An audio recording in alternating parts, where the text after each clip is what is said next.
갈라디아서 3장 10절에서 18절까지 말씀을 봉독해 드리겠습니다. 신약성경 305면에 있습니다. 하나님 말씀을 봉독해 드리겠습니다. 무릇 율법 행위에 속한 자들은 저주 아래에 있나니 기록된 바 누구든지 율법책에 기록된 대로 모든 일을 항상 행하지 아니하는 자는 저주 아래에 있는 자라 하였습니다. 또 하나님 앞에서 아무도 율법으로 말미암아 의롭게 되지 못할 것이 분명하니 이는 의인은 믿음으로 살리라 하였습니다. 율법은 믿음에서 난 것이 아니니 율법을 행하는 자는 그 가운데서 살리라 하였느니라. 그리스도께서 우리를 위하여 저주를 받은 바 되사 율법의 저주에서 우리를 속량하셨으니 기록된 바 나무에 달린 자마다 저주 아래에 있는 자는 자라 하였습니다. 이는 그리스도 예수 안에서 아브라함의 복이 이방인에게 미치게 하고 또 우리로 하여금 믿음으로 말미암아 성령의 약속을 받게 하려 함이라. 형제들아, 내가 사람의 예대로 말하노니 사람의 언약이라도 정한 후에는 아무도 패하거나 더하거나 하지 못하느니라. 이 약속들은 아브라함과 그 자손에게 말씀하신 것인데 여럿을 가리켜 그 자손들이라 하지 아니하시고 오직 한 사람을 가리켜 내 자손이라 하셨으니 곧 그리스도라. 내가 이것을 말하노니 하나님께서 미리 정하신 언약을 430년 후에 생긴 율법이 폐기하지 못하고 그 약속을 헛되게 하지 못하리라. 만일 그 유업이 율법에서 난 것이면 약속에서 난 것이 아니리라. 그러나 하나님이 약속으로 말미암아 아브라함에게 주신 것이라. 아멘. 우리 옆 사람과 서로 인사하겠습니다. 만나서 반갑습니다. 네, 감사합니다. 6월 첫째 주일 성령 강림 주일날 오셔서 반갑습니다. 네, 사람의 입맛은 자주 변할까요? 대부분 그대로 많이 유지될까요? 어떠십니까? 우리 젊은 사람들은 입맛이 바뀌죠. 그래서 어떤 청년은 외국 가서 좀 있다 오면은 한국 입맛이 안 맞다 그러고, 외국에 있던 청년이 한국에 오면 한국 음식이 너무 맛있다 그러고, 그래서 도대체 사람의 입맛은 잘 알 수가 없어요. 자, 옛날 우리나라에 그 어머니들이 그 맛을 내기 위해서 그 밑자로 들어가는 특수한 그 가루가 있었습니다. 우리 젊은이들은 모를 수도 있어요. 그래서 요즘 세대들은 그걸 그렇게 잘 안 쓰는 것 같은데, 저희 어릴 때는 어머니들이 이 비밀 같은 맛을 내는 이 가루를 많이 사용하셨어요. 언젠가 휴가를 이제 집으로 갔을 때 제가 그랬습니다. 요즘 이 아이들도 젊은 사람들도 어머니 그 맛을 내는 걸 넣으면 별로 안 좋아하니까 조금만 넣으시고 음식을 하시라고. 그래서 이제 음식을 준비하는데 늘 맛을 보시잖아요. 이렇게. 근데 이제 음식을 하는 사람 누구 입맛의 기준이죠? 네, 자기 입맛의 기준이에요, 본인.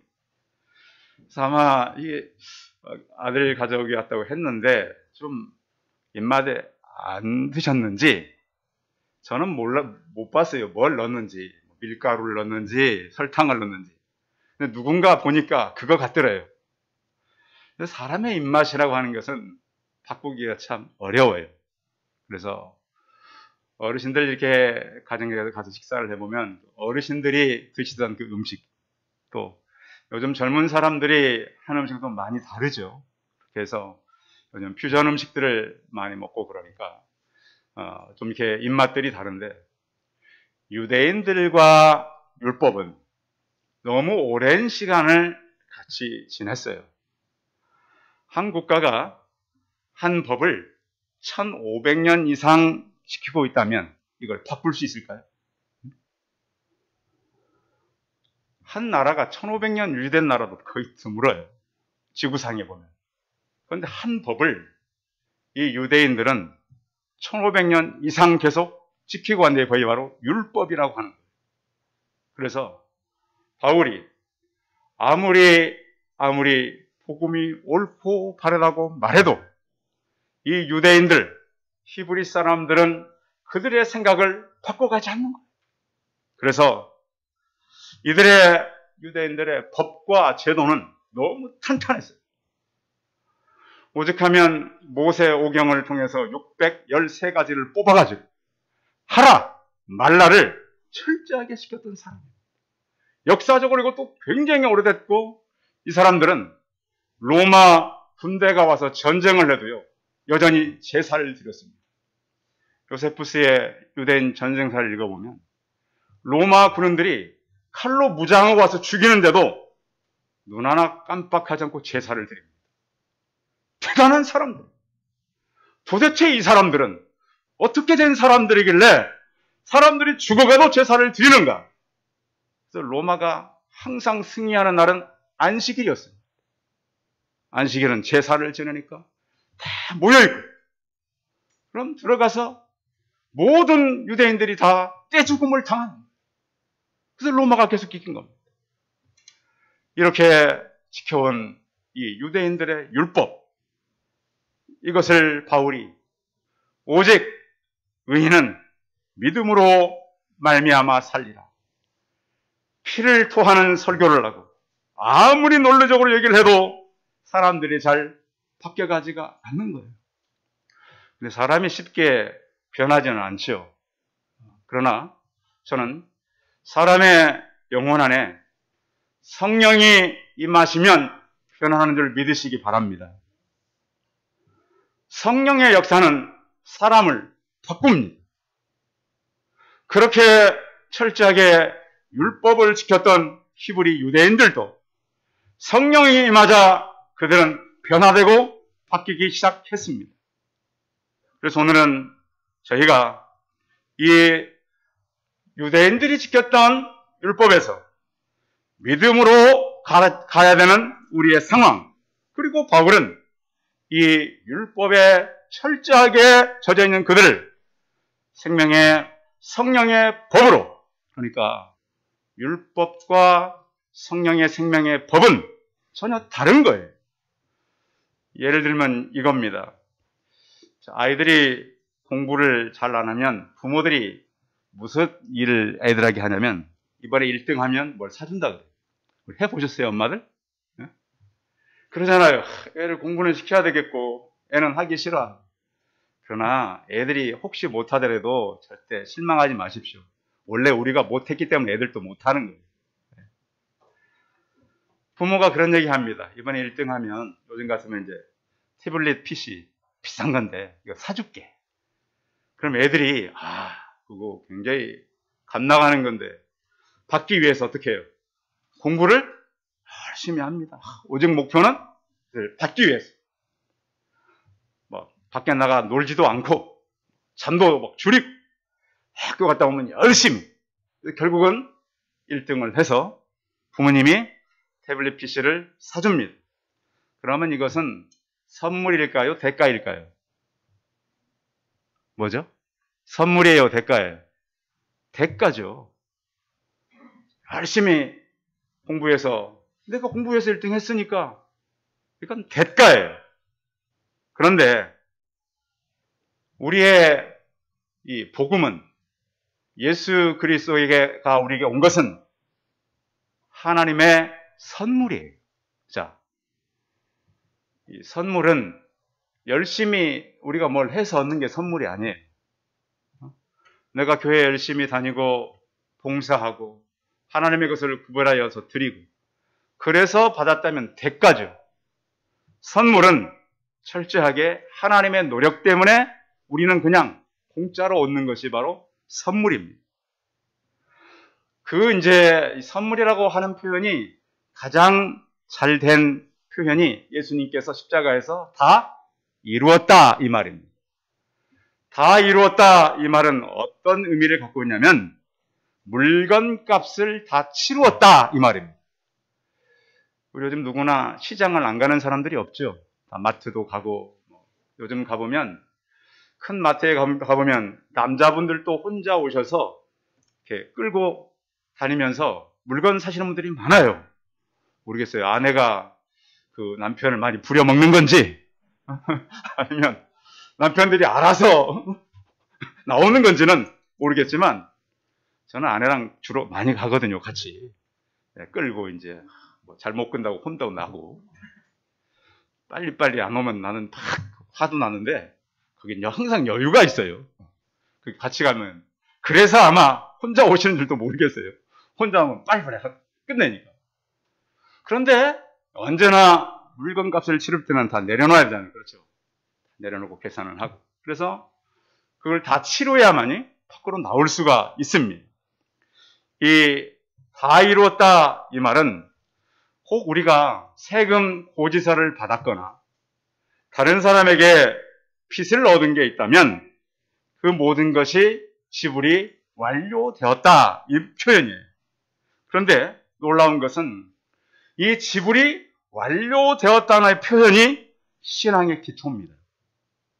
다 갚았다. 다 이루었다.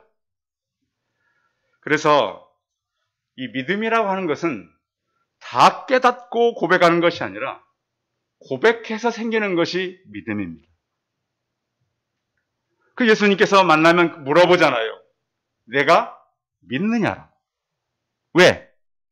그냥 낫게 하면 되지 왜 예수님 질문할까요? 고백이 중요한 것입니다. 자, 우리 성도 여러분들 함께 한번 따라 하겠습니다. 예수님은 나의 생명의 구주가 되십니다. 아멘. 예, 이것이 바로 우리가 해야 할 우리의 고백이에요. 내 생명의 구주가 바로 예수님입니다. 그래서 율법의 저주에서 하나님은 우리를 살리셨다라고 표현하고 있어요. 왜 율법이 저주가 될까요? 하나님께서 지키라고 한 법이 왜 바울은 저주였다고 설명을 할까요?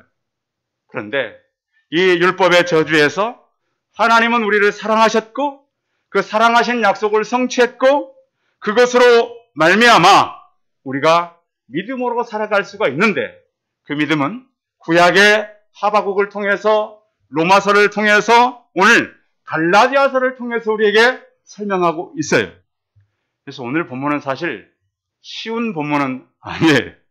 그런데 왜 이런 율법에 대한 본문을 우리가 같이 나눠야 되냐면 1세기 때 그 탄탄하게 가지고 있던 율법주의자들, 그러니까 바울이 이 갈라디아 교회를 향해서 가장 마음이 아팠던 게 뭐였냐면 그들이 성령의 충만함으로 은혜를 받았어요. 그런데 바울이 교회를 세워놓고 잠시 교회를 떠나 있으니까 사람들이 다시 율법으로 돌아가 버린 거예요. 그래서 예수 그리스도의 십자가가 율법 때문에 약화됐어요. 그러니까 우리가 성령으로 생명의 법으로 구원받는 것이 아니라 다시 율법을 지켜서 구원을 받는 그런 교회로 돌아갔다는 거예요. 성도 여러분, 왜 우리가 성령 강림주의를 해마다 지킬까요? 여러분, 우리의 행위, 우리가 지키는 법, 그것이 우리를 구원할 수 없다라는 거예요. 성령의 생명의 법이 우리를 구원하는 줄 믿으시기 바랍니다. 그 성령의 법이 우리를 구하시지 우리가 교회 열심히 오고 구별되게 살아가고 그런 우리의 행위가 구원을 이룰 수 없다라고 하는 거예요.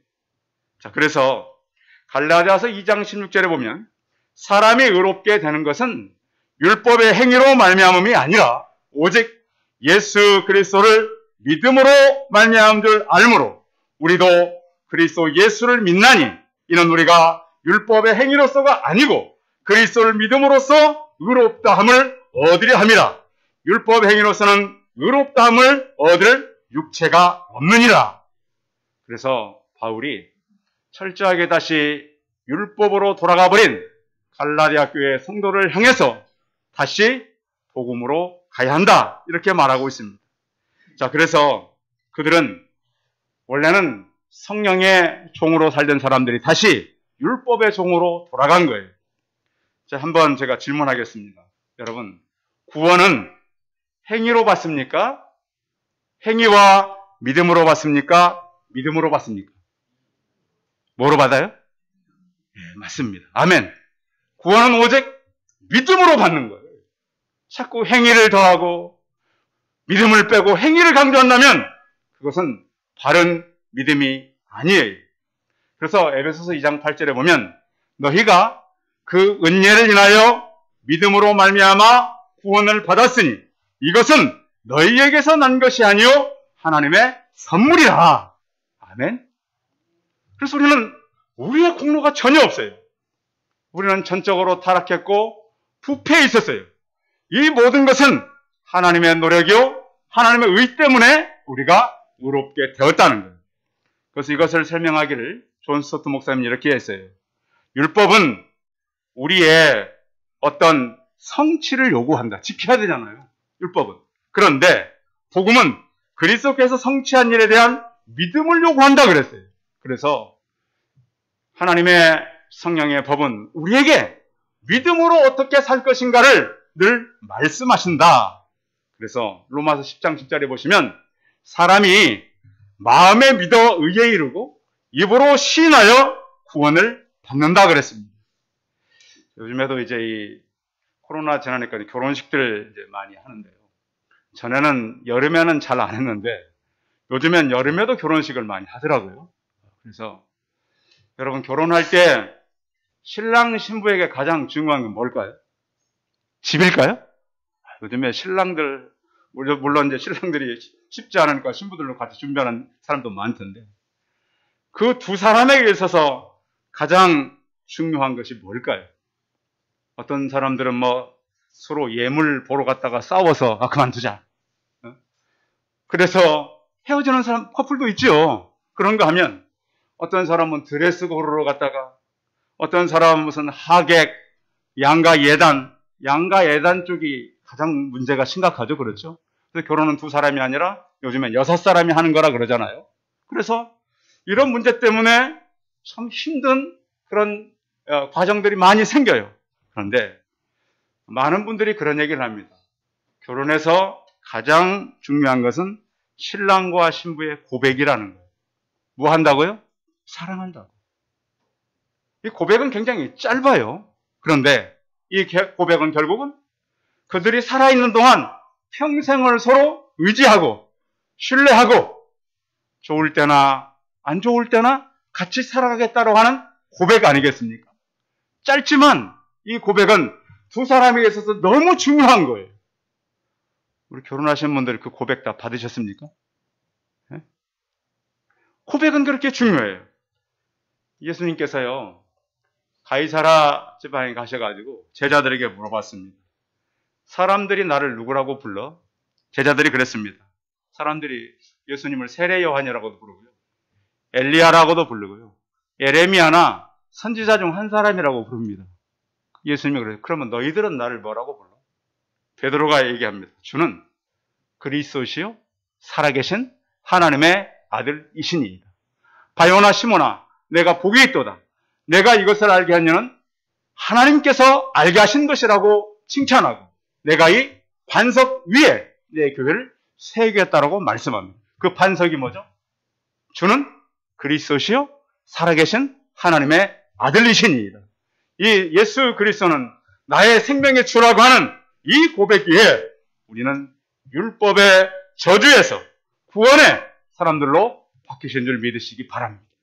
그래서 우리가 이 구약의 율법은 지키지 않으면 벌을 받잖아요. 율법의 결국은 뭡니까? 벌을 받는 거예요. 지킬 수가 없어요.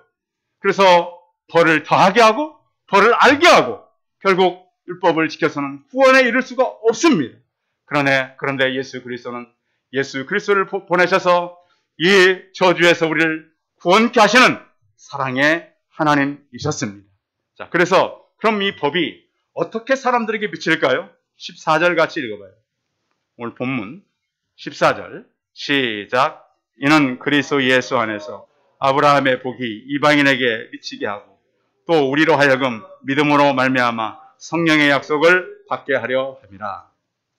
이 하나님 사랑은 모세 이전 아브라함 때부터 주어졌다는 거예요. 법이 있기 전에.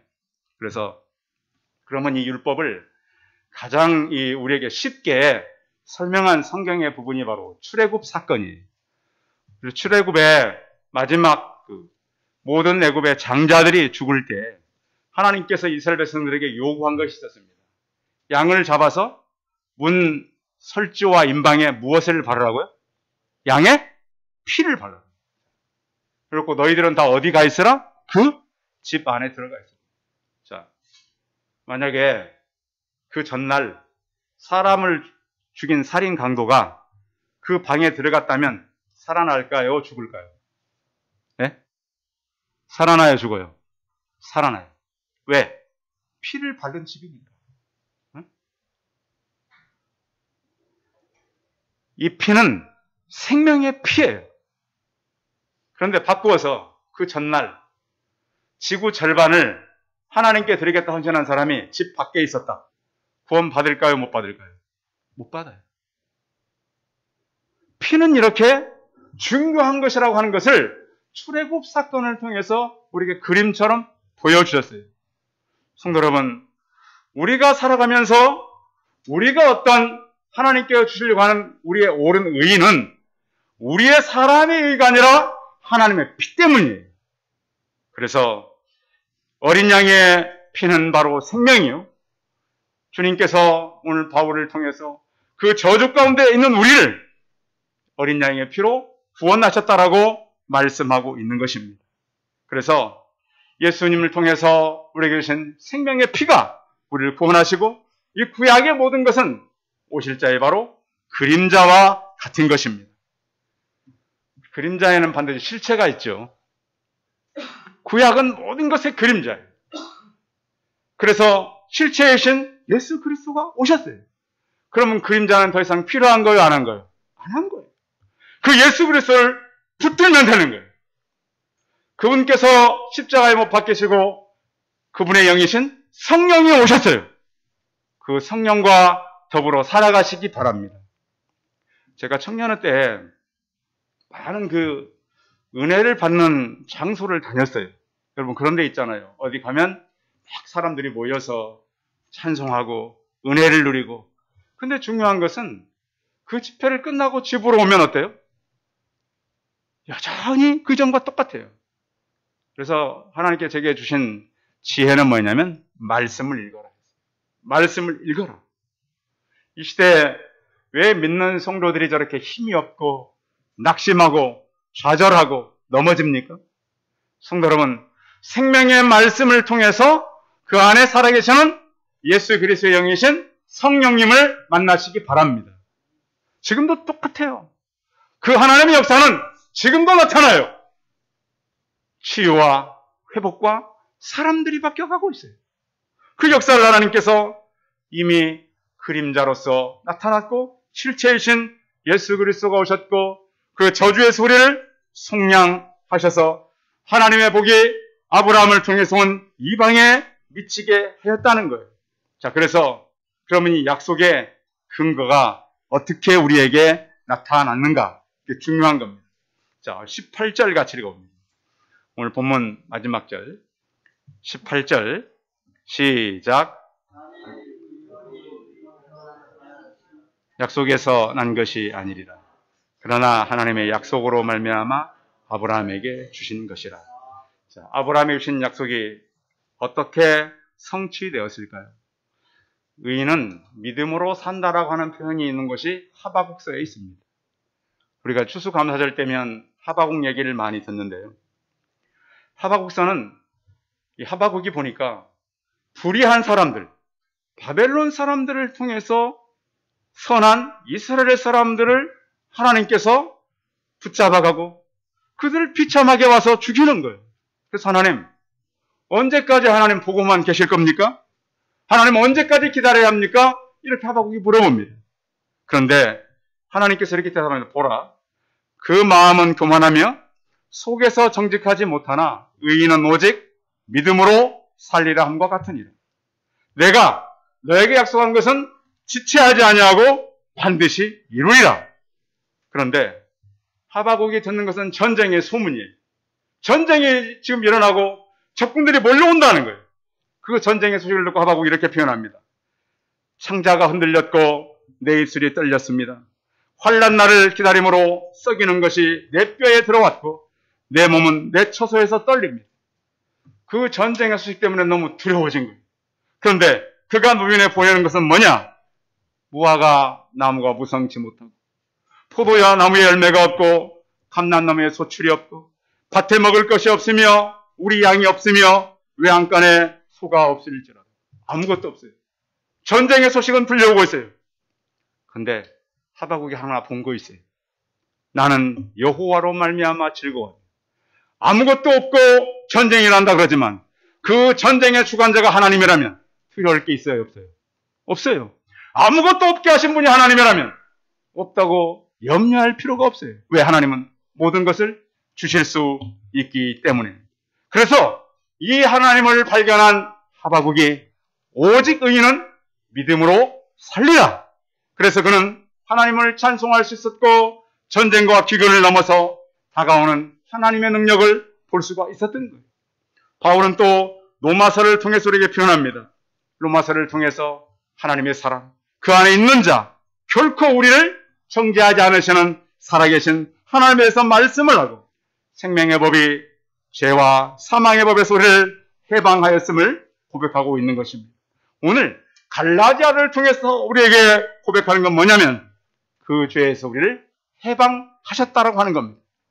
율법이 육신으로 말미암아 연약해 줄 수 있는 그것을 하나님은 하실 수 있다. 사람이 전적 타락하고 전적 부패해서 전혀 구원받을 수 없는 것을 하나님은 하나님의 새로운 방법 예수 그리스도를 십자가에 세우신 것입니다.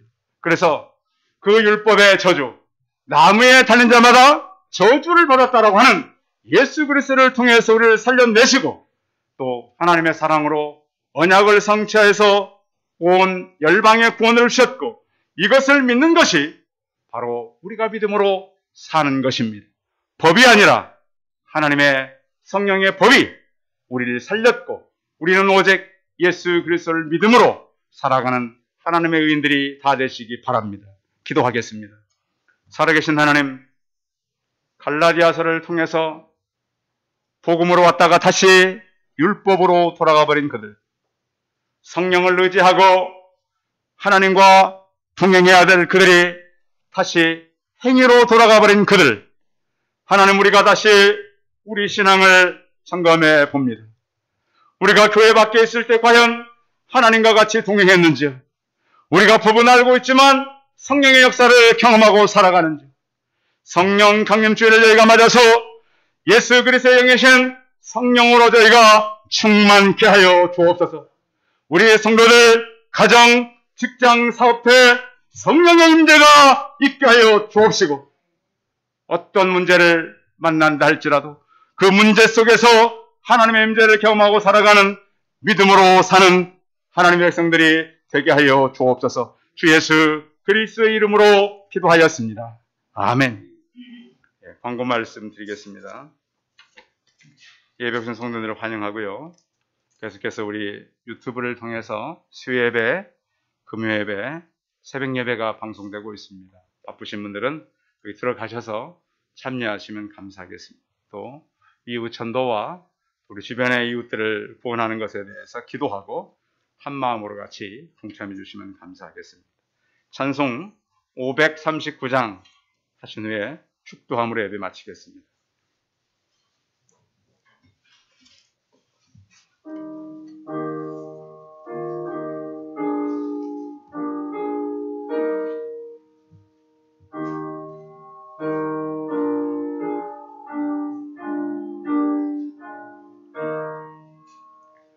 너 예수께 조용히 나가 내 모든 짐 내려놓고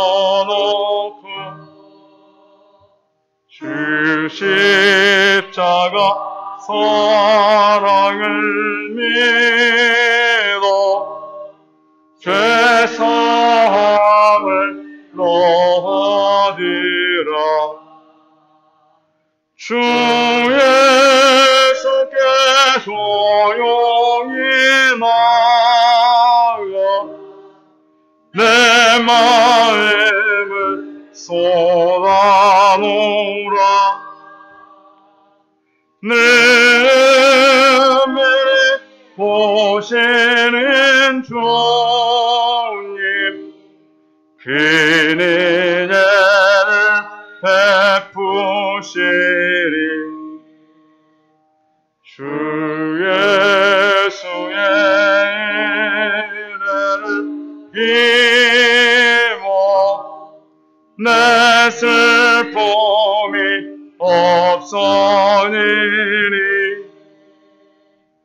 내 이웃을 늘 사랑하여 너 많은 것 거저주라. 주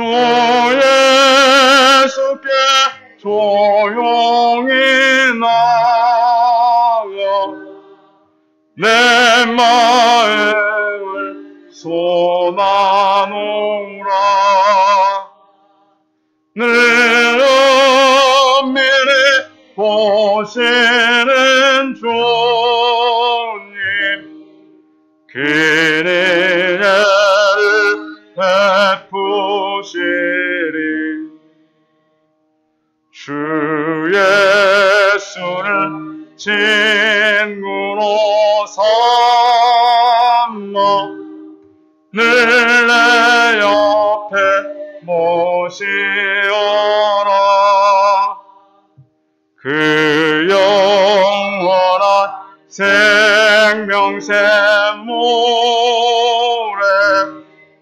내 마른 목 죽이어라.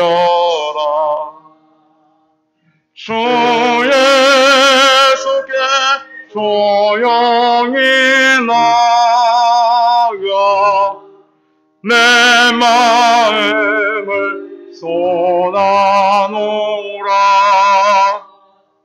늘 은밀히 보시는 주님, 그는 은혜를 베푸시리. 너 주님과 상위여 살며 새 생명이 넘치리라.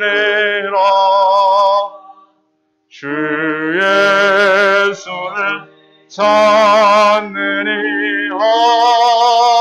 앞에 참 밝은 빛 비추어라.